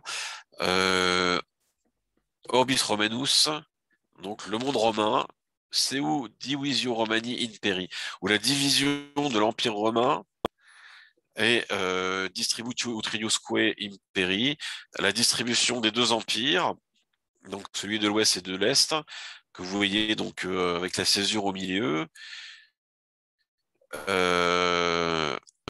Et comment s'appellent les différentes divisions. Le diocèse d'Italie, le diocèse d'Illyrie, le diocèse d'Afrique, le diocèse d'Hispanie, le diocèse de Gaule. Là, vous êtes quand même un peu surpris parce que c'est des termes qui correspondent à l'Église catholique médiévale. La thèse défendue par Chronologie 2.0 à laquelle je souscris, c'est que quand on parle d'empire romain, c'est un empire basé sur l'Église catholique romaine, et donc il n'est pas fondé avant 1530 et l'apparition des premiers conciles œcuméniques catholiques romains. Alors officiellement, les diocèses, c'est très surprenant, ont été créés par un Dioclétien, qui est un empereur romain du IIIe siècle, mais qui était un empereur païen. Pourquoi il s'amusait à créer des diocèses? Probablement parce qu'il porte un nom qui ressemble, mais à mon avis, Dioclétien, non, n'a pas créé de diocèse. C'est une fake news. Sur la carte, on voit les colonnes d'Hercule, la Mauritanie césarienne, la Mauritanie Citipensis, qu'habituellement on appelle la Tingitane, la Numidie, qui est tout à l'est de l'Algérie, une région qu'on appelle le Byzantium, c'est-à-dire que maintenant on ne parle plus de carthaginois, on parle pour toute la région de Tunis. Alors ça s'appelle l'Africa d'abord. L'Afrique, c'est le nord de la Tunisie, le sud s'appelle Byzantium. Carthage est toujours là, hein, Carthage est toujours mentionné, ainsi qu'Alexandrie. Très surprenant, on peut tirer beaucoup de choses d'une carte comme ça, et comme de la plupart des cartes d'ailleurs. Une photo que m'a passée mon ami Nicolas Satireff, Château de Fontainebleau, le buste de François Ier. SPQR, Senatus Populus Romanus. François Ier est un sénateur romain. En fait, c'est le mode d'organisation de l'Empire d'Allemagne à partir de 1648, hein, puisque les empereurs d'Allemagne sont élus par un collège de princes ou d'ecclésiastiques qui possèdent des territoires. Et on peut considérer que ce Parlement en fait qui vote est constitué de sénateurs, hein. Peut-être que l'Empire romain qu'on a vu un peu plus au sud, puisque l'Empire romain tel qu'on le voit ici n'inclut pas l'Allemagne, c'est plutôt l'Empire de l'Antiquité. Par contre, il inclut bien la Gaule. Eh ben, François Ier était le représentant, le sénateur de la Gaule ou le représentant de la Gaule pour l'élection de l'empereur. Alors ici, vous avez Legionis Biscaya et Guipuscoe Tipus. C'est étonnant parce que ça serait donc la Légion de Biscaye et Guipuscoa au nord de l'Espagne. En fait, j'ai l'impression plutôt d'avoir une région qu'une légion, ce qui me fait supposer, contrairement à Dioclétien et ses diocèses, que là on a une véritable étymologie, les régions viennent des légions. Duval, 1672, carte de l'Empire d'Allemagne, fondée en 1648. Ce que vous remarquerez, c'est qu'on a l'Empire romain sous sa forme, je dirais, antique, sur la carte précédente, qui est déjà du XVIIe siècle. Ici, vous avez l'Empire d'Allemagne qui commence à apparaître à la fin de la guerre de 30 ans. Aucune mention de l'historique Saint-Empire qui aurait été fondé en 989 par Othon Ier. Voilà, et qui aurait perduré pendant près d'un millénaire jusqu'à sa disparition en 1806, grâce aux assauts de Napoléon Ier. Ben non, il n'y a pas une carte qui mentionne un Saint-Empire. Donc il faut chercher autre chose derrière la signification du Saint-Empire. Et j'y passe beaucoup de temps, je dois dire, avec un succès un peu moyen. Je sais pas tout démêler. Si vous avez la chapelle palatine d'Aix-la-Chapelle, pardon, la partie du milieu, avec le dôme, est censée être du 9e siècle. Et c'est celle-là qu'on appelle la chapelle palatine. Alors, c'est un peu surprenant, vous avez un campanile qui fait assez moderne. La vraie partie intéressante, à mon avis, c'est plutôt celle de gauche. Vous avez des vraies choses très, très anciennes.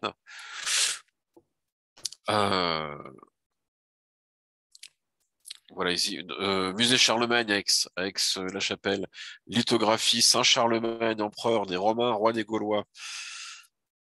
Et curieusement, il n'est pas empereur des Romains et il est pas roi des Romains et il n'est pas roi des Francs, il est roi des Gaulois.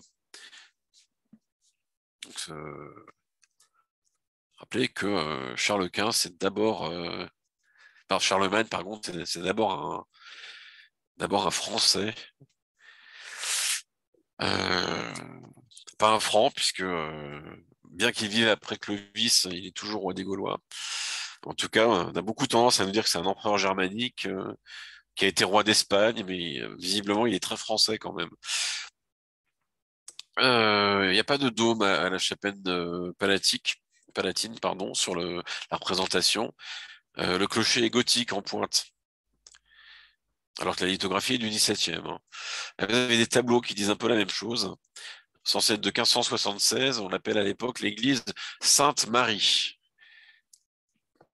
Donc en 1576, l'église Sainte-Marie n'a pas son toit en dôme, un toit gothique. 1656, grand incendie d'Aix-la-Chapelle. Toujours un toit en dôme pour la partie centrale. Un toit en clocher pour la partie centrale.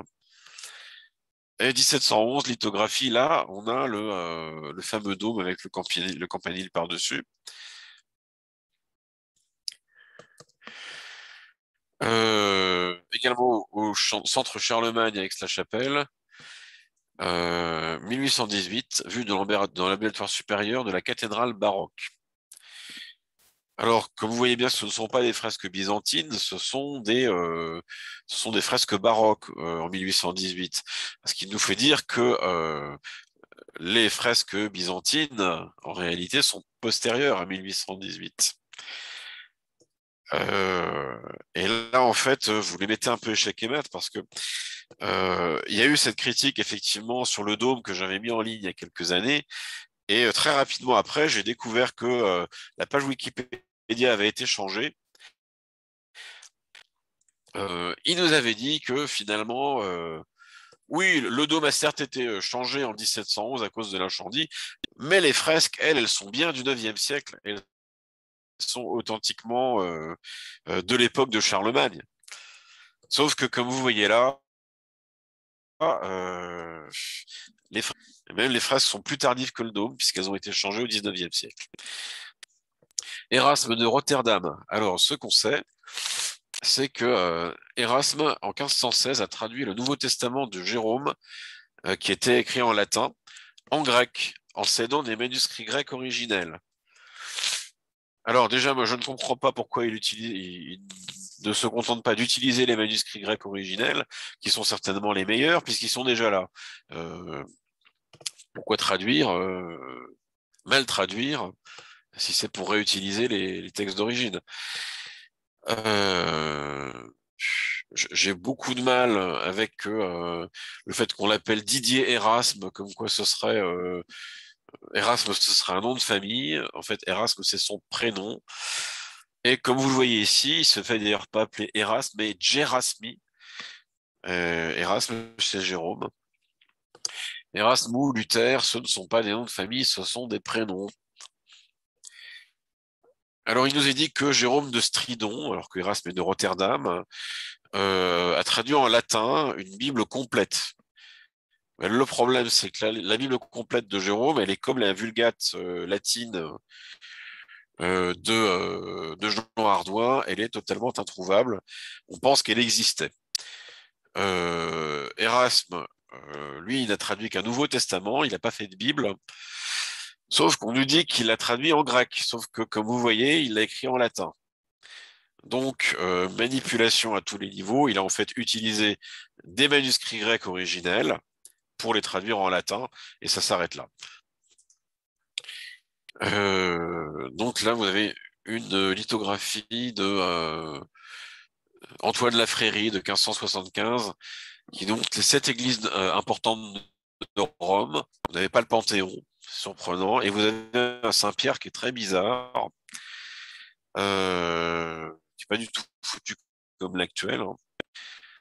Et on nous dit dans l'histoire de la construction de Saint-Pierre qu'en 1585, les ingénieurs Della Porta et Fontana, le même qui travaillait à Pompéi d'ailleurs, ont terminé le dôme. On voit bien le dôme ici en forme circulaire à l'arrière, qui avait été commencé par Michel-Ange, hein, le dôme. Sauf que ce dôme que vous voyez là, c'est pas du tout le dôme de la cathédrale Saint-Pierre actuelle. C'est le dôme de la cathédrale de 1585. Et là, on se retrouve devant une espèce aussi de micmac pas possible. Ici, vous avez la basilique de Constantin à droite qui est censée avoir été construite au IVe siècle, à l'époque de l'empereur Constantin, qui fait quand même assez moderne, hein, vous me direz. En 1506, elle a été plus ou moins détruite. Voilà. Elle devait être dans un mauvais état. Elle est reconstruite sous le pape Jules II. En 1526, Charles Quint, qui assiégeait la ville, voilà, a décidé de rentrer dans la cathédrale Saint-Pierre et de la profaner, hein. C'est pas vraiment des choses qui sont de la part d'un souverain catholique, mais enfin, l'histoire dit qu'effectivement il s'est permis des choses pas du tout recommandées dans la cathédrale Saint-Pierre en cette année 1526. Vous avez un curieux parallèle, puisqu'en 1606, vous avez un autre architecte qui s'appelle Manerno, qui reconstruit la croix latine, qui reconstruit la basilique, mais en forme de croix latine. Et en 1626, donc toujours 100 ans après, vous avez une consécration qui a été faite de cette nouvelle basilique pour qu'elle puisse être à l'usage du public. Et là, on est quand même un peu surpris parce que cette reconstruction en croix latine correspond tout à fait au dessin qu'on a de la basilique de Constantin.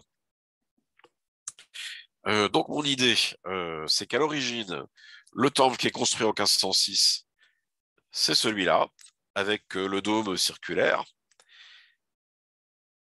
Ici, enfin, peut-être pas 1506, d'ailleurs les parallèles sont un peu trop, à la centaine d'années près, sont un peu trop forts. Là, vous avez la reconstruction en croix latine, et ce que certains ont considéré comme une consécration en 1626, évidemment, est considéré par une profanation par d'autres. Ça dépend du point de vue où on se place. Et la basilique baroque actuelle, elle doit dater de la fin du XVIIIe siècle, puisque c'est à peu près à cette époque qu'on la voit apparaître sur sur les dessins qui la concernent. Là, vous avez la ville de Paris sur une carte de 1550 de Sébastien de Münster. J'ai pris la version en latin, elle existe dans plusieurs langues. Donc c'est Lutetia Parisiorum Urbs, donc Lutèce, la ville des Parisiens. Voilà, donc en B, vous avez le Palatium Regis. Sauf qu'en B, vous êtes sur l'île de la Cité. En fait, c'est ce qu'on appelle aujourd'hui le palais de la Cité, qui était le palais de justice, on n'est pas si longtemps. Sauf qu'on est en 1550 et on nous dit que le Louvre a été construit pour les rois de France à partir de 1350. On est un peu en retard. On est un peu en retard. En D, vous avez quelque chose qui s'appelle le Summum Templum et qui correspond à Notre-Dame. Sauf que c'est pas du tout Notre-Dame, c'est autre chose. Vous avez un clocher du milieu qui dépasse les deux clochers du côté. Donc la cathédrale actuelle ne peut pas être du XIIe siècle puisque au XVIe siècle, elle n'est pas encore construite. À côté, ça c'est une remarque un peu personnelle puisque je suis un peu intéressé par le monde des hôpitaux. Je ne l'ai pas mis à l'écran, mais on nous dit que l'Hôtel Dieu est le premier grand hôpital parisien a été créé au VIe siècle. Sauf que sur cette carte de 1550, il y a un grand hôpital Saint-Marie, Saint-Méry aujourd'hui au quartier, qui se situe rive droite. Et sur l'île de la Cité, où se situe l'Hôtel-Dieu, vous n'avez pas d'hôpital. Donc il est postérieur, et quand on vous dit 6e siècle, il faut certainement comprendre fin du 16e, voire 17e siècle. C'est d'ailleurs tout à fait ce qui apparaît, vu l'architecture de l'Hôtel-Dieu, qui a effectivement ce style assez typiquement romain, assez appréciable, c'est assez joli, moi j'aime bien. Donc une carte de 1567, toujours de Paris. Le Palais Royal en 37, c'est toujours sur l'île de la Cité. Et Notre-Dame a encore changé de tête. Les 4 entrées au lieu de 3. Enfin, c'est vraiment très surprenant. Enfin, c'est pas celle qu'on vous a montré avant.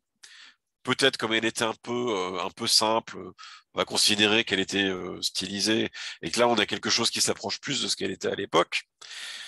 Mais en 1567, c'est toujours pas la Notre-Dame qu'on connaît. Alors, de 1550 à 1600, on a beaucoup de cartes en fait qui représentent la Notre-Dame actuelle. Sauf qu'il n'y a pas la date sur la carte et qu'elles correspondent à peu près toutes à une carte qui, elle, est datée, c'est celle de Quesnel en 1609.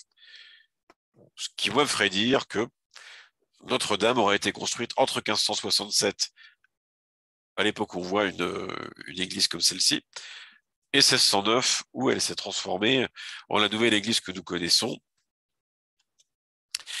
Et je vous remercie, j'ai fait le tour de la question. Il y a beaucoup de sujets à aborder à travers le récentisme, et je pense que c'est bon pour ce soir.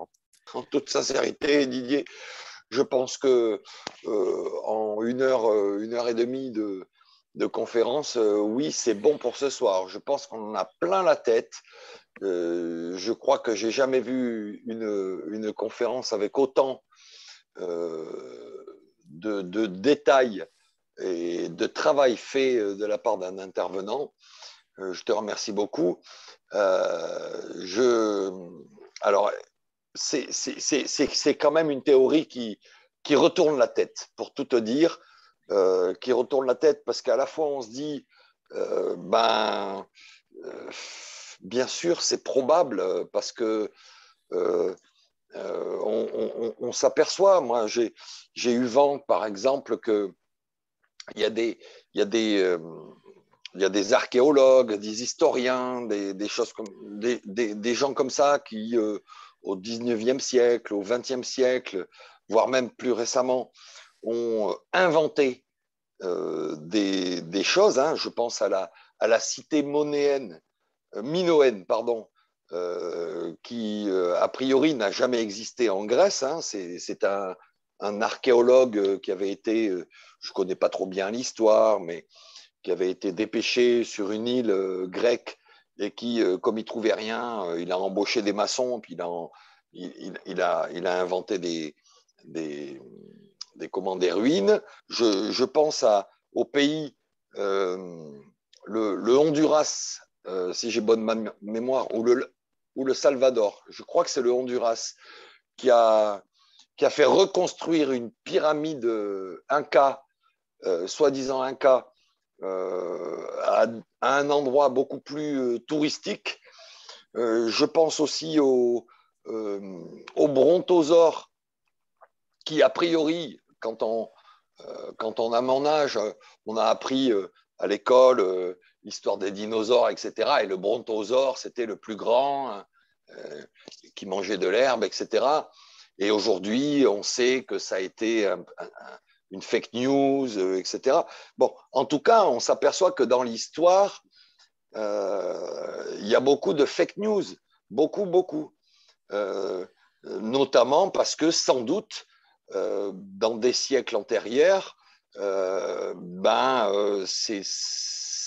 on gagnait de l'argent à découvrir des choses.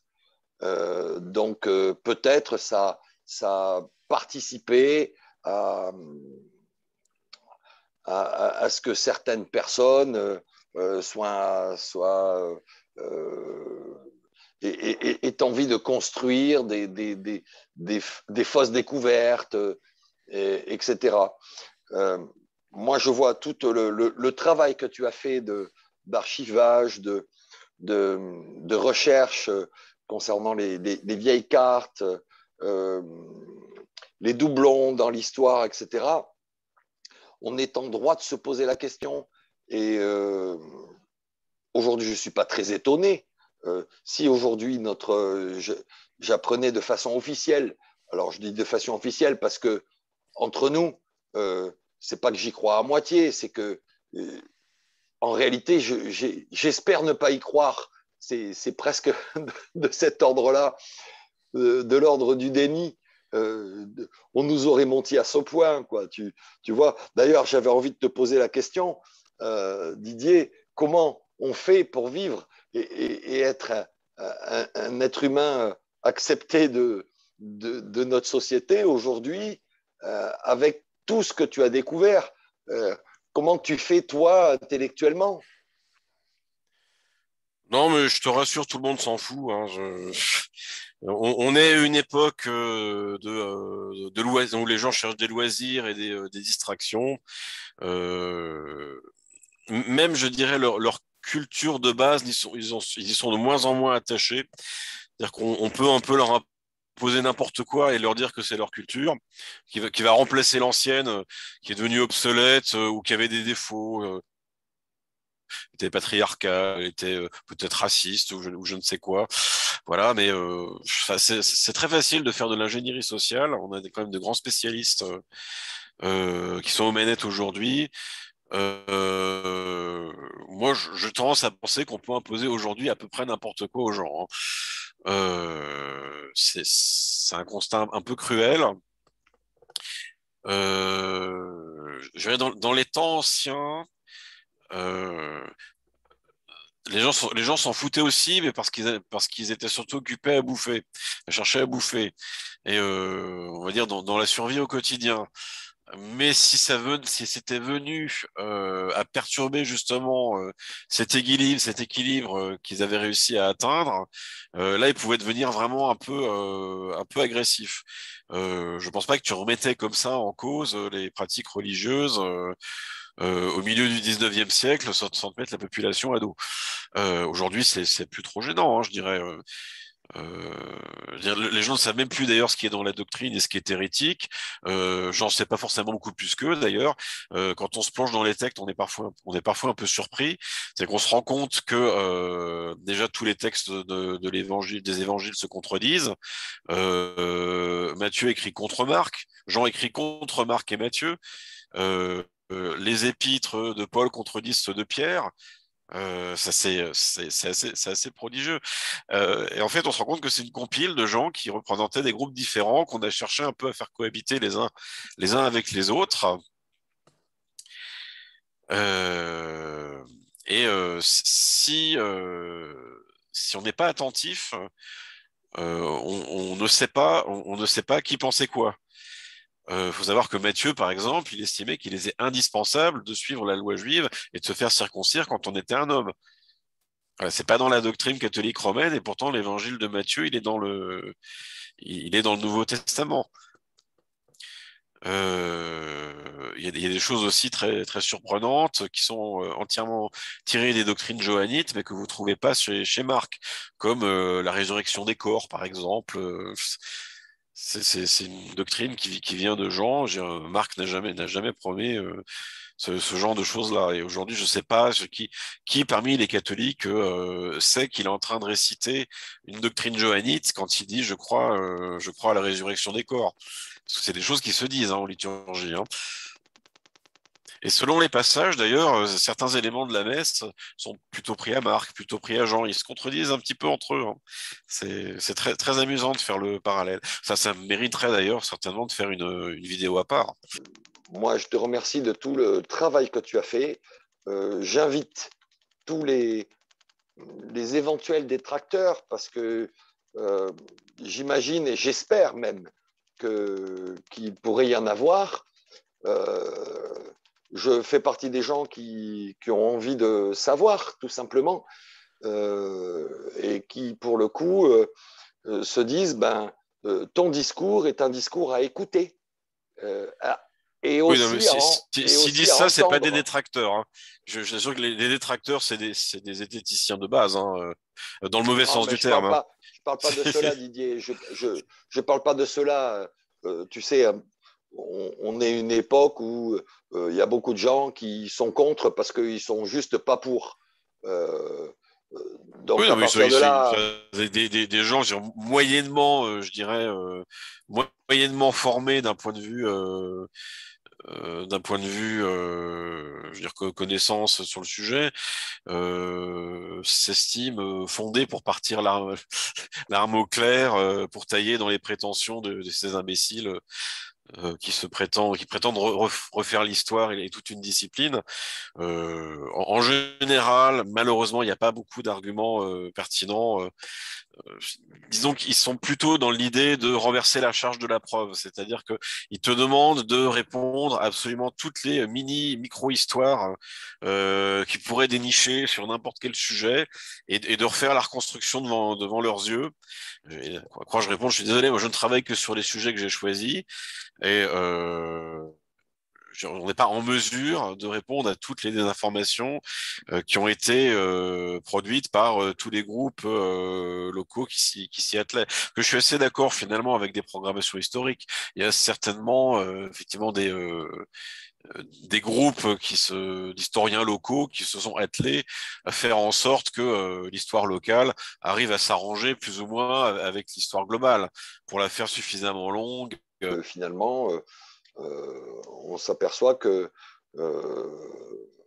quelquefois, tout n'est pas si clair que ça, quoi. La preuve en est ce soir avec tout ce que tu nous as exposé. Alors, il est évident que dans tout ce que tu nous as exposé, justement,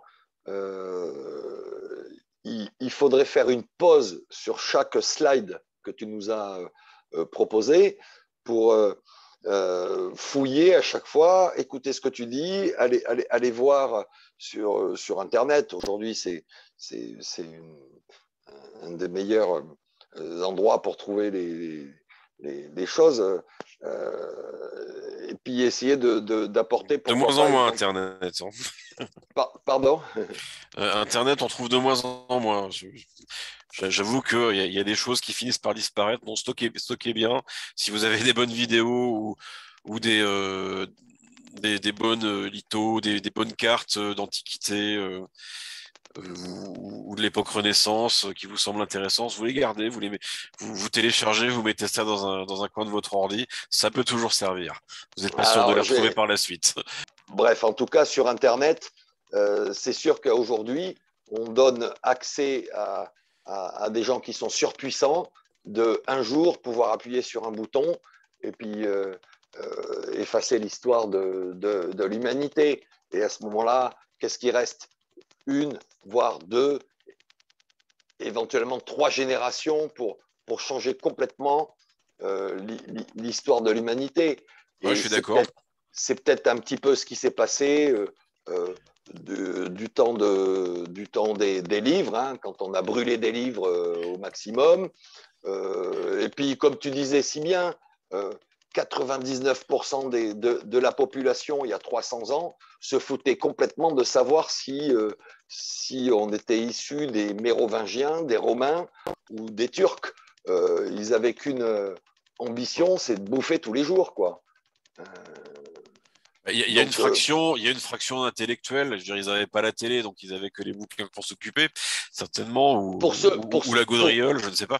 Mais ouais, pour ceux qui savaient lire, Didier, pour ceux qui savaient lire. je te rassure, Eric, il n'y a pas de difficulté à se faire accepter quand on a ce genre d'intérêt. D'abord parce que je suis pas historien de métier. Et ensuite, parce que tout le monde s'en fout. Enfin, faut être sérieux. C'est pas un sujet aussi sensible que d'autres. Je dirais, globalement, il y a certainement les historiens et les gens qui ont une culture d'histoire de France, peut-être un peu conservatrice, qui vont y être totalement opposés. Une énorme masse de gens qui s'en fichent complètement. Et je dirais entre deux, des gens qui n'ont pas de base historique et qui sont un peu intéressés, mais pour lesquels il ne faut pas que ce soit trop compliqué non plus. Donc il leur faut, je dirais, un récentisme simple avec des concepts faciles à expliquer. Et malheureusement, dire quand on commence à plonger dedans, il faut savoir que des sources primaires, il y en a quand même énormément. Il y a énormément de matière à explorer et on n'a vraiment pas fini. Donc je dirais des gens prêts à se lancer là-dedans, à y consacrer du temps. Il n'y en aura pas, probablement pas beaucoup. Et à l'extérieur, il n'y a pas beaucoup de gens qui attendent quelque chose, qui en attendent quelque chose. Donc, soyons clairs, le récentisme n'a aucun avenir. C'est uniquement pour les gens que ça intéresse. Et c'est très bien comme ça. Euh, c'est c'est très intéressant, franchement. Alors, il n'y a pas une histoire d'adhésion, d'adhérer à cette théorie ou de ne pas adhérer.